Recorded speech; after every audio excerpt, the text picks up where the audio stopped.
Magandang gabi mga kalipad. Tingnan niyo yung ilog namin dito na frozen na. Oh. Yun ang ilog namin dito sa Canada, sa Manning, Alberta mga kalipad. Ayan, tingnan nyo, nag-black ice na. So napakadulas ito mga kalipad. Ayan.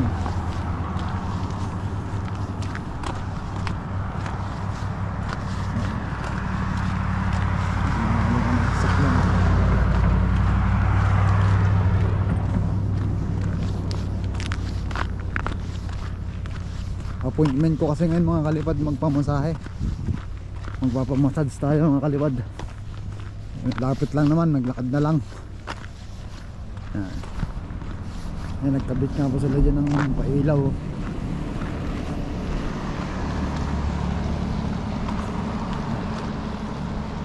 Pailaw nila.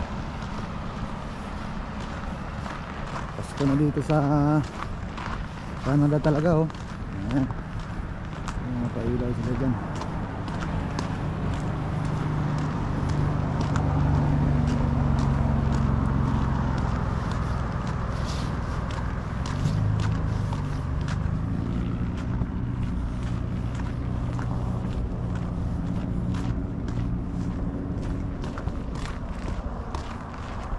Yan mga kalipad, lakad lang tayo, lakad. Kapit lang eh.